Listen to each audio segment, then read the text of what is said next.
I A lot of times when new students come out of their first class, they ask me, what can I do in order to train for the next class?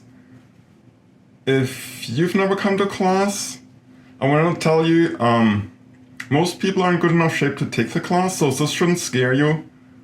The rule of thumb is, if you can hold the top of a push-up with your hips in the air, you're probably in good enough shape, and that's most people. If you can't keep your hips off the ground, you might have to do some more fitness exercises. But let's say you came out as a first class, you're really pumped on acro, and you just, really want to get ready for it. Here are some ideas. Top of a push-up is a great start. For flyers, it works on whole body tension, and as a flyer, you need whole body tension. For a base, we can work in a very specific way, and I can show you in a moment.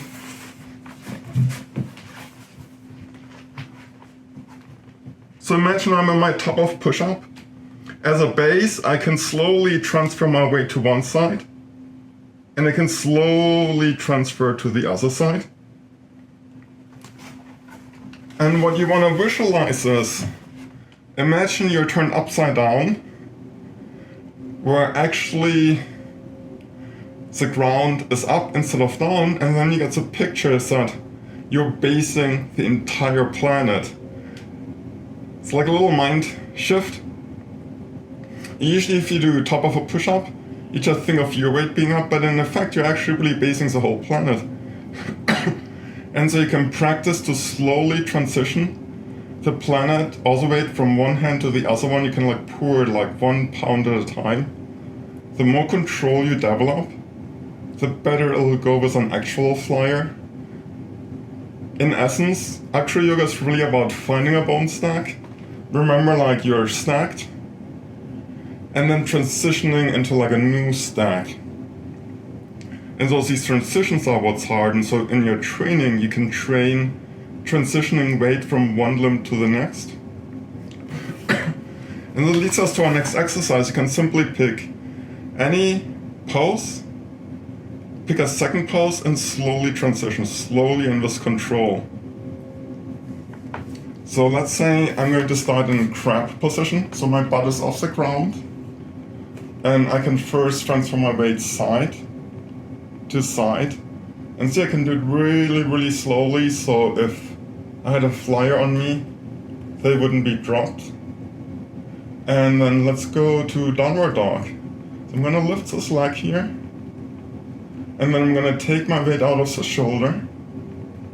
I'm gonna start very slowly to rotate and see how much control I can have here. Because again, once I have a flyer on top of me, the smoother I can transition, the more likely the flyer is going to stay on. Now once you have these transition from pose to pose, the next level to go is locomotion. Locomotion just means like a train, choo-choo, you're moving some distance. And just to give you a more interesting pose, we could use crab pose. So my hip is up, and I can transition sideways. And I don't want to run like this, see how this would throw someone off. I want to just see how slowly can I transfer my weight. How much control can I have as I slowly walk away from the camera. Nice. Bear walk is another great one. To walk like a bear, you want to get into your downward dog. I'm going to walk forward, and you want to think, for a challenge, I want to place my foot where my hand is. So my foot is going to replace my hand. I'm going to reach as far as I can forward with my hand, and I want to keep it slow and smooth.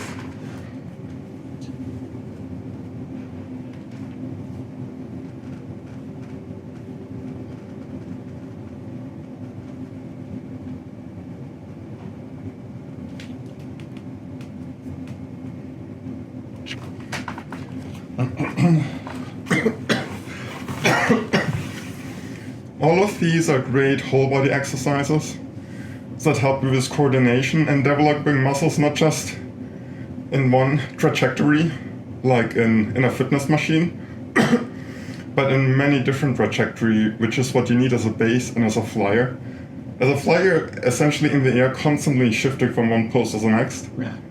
And with the more control you can do it, the easier you make it on the base. Like if you just throw your weight around, it's fun for base too. But maybe if you're starting out, you're gonna just overpower your base. And let's look at our final thing. Wrists are going to be a challenge for some time, and a lot of times you use technique to protect the wrists. Yet the stronger your wrists are, the more margin of error you have. The first thing is you want to have a loose fist, and you want to rotate your wrists. You'll very quickly notice why it's a loose fist, because if you clench them hard, it limits your mobility. Be sure not to turn them like this. You might have to hold your wrist first, so you can really just focus on your wrists. Then for me, I don't like repetitive motions. I rather like to explore. It makes it more interesting, actually teaches you more about movement. So maybe we do like a figure 8, or sometimes I just like to go up and down, side to side, or maybe we kind of read lines down. Or maybe I just want to paddle them out. So all these kind of range of motion exploration, they're all great for developing wrist mobility. The second wrist exercise, I'm gonna switch the camera a little bit. You wanna get on your hands and knees and kind of see one of my hands. Nice. And now what I do is I bring my upper body forward, and you kind of see how that gives me a wrist stretch. I bring it to the side, back to the side, and I circle my shoulder over my wrist, and I can give it stretches, change directions, and then I can also focus on my palm. I'm gonna like push. As I'm leaning to one side, I'm gonna push into this side. I'm gonna lean forward, push here, and I kind of do these wrist articulations. I push into the ground and I see how I can rotate my wrist. Let's do this side too, because it actually feels good. Like go for like a nice deep stretch here. I kind of go back, and then I go forward, and then I kind of do a stretch like this. Then I shift my weight over to see how much weight I can put on it. So I'm gonna check the inside, check back, and you can entertain yourself for quite a while, and you can train your wrist in a lot of different directions.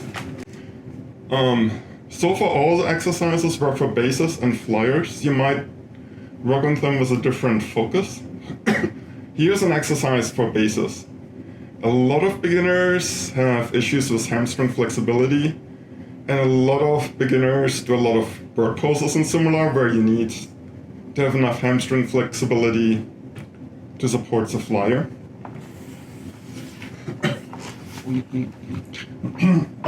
I found simply like stretching and hanging wasn't very effective for me. A lot of times I didn't even feel like stretching the hamstrings.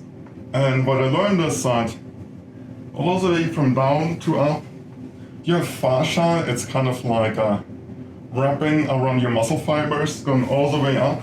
Because I kept feeling stretches down here. And so you want to think more about like the whole leg. And then a breakthrough for me was, instead of like trying to stretch really hard, I kind of went away from the edge. Just to like a place where I can actually feel, instead of like just having the challenge. And I started scanning my butt. I did butt scanning, and I found there were muscles that I was holding, and as soon as I consciously released the muscle, I got more range down. And so maybe it works for you, maybe not. So actually coming back a little bit and just feeling into your butt. Where am I holding? It lets me unlock more and more depth. Yeah.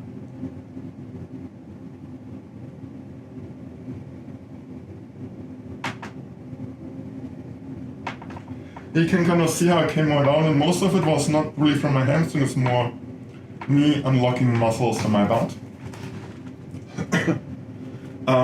The other thing is, just holding stretches didn't do much for me. For me, it worked better if I did it under load. Under load means using a weight.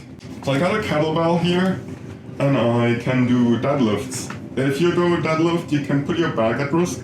You want to be careful to keep your spine straight and not bend it. So I can do deadlifts, and in effect, like at the bottom range is like a stretch, but I also feel the weight. And so like I do a few of these, and each time I get the sense like it can go a little bit lower.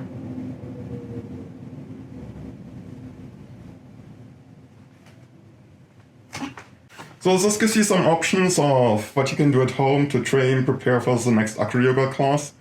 You can actually do quite a few things, and a lot of the things I gave you are more like concepts, like transitions from pose to pose. And you can just pick lots of poses so you can keep it interesting and challenge yourself in lots of ways.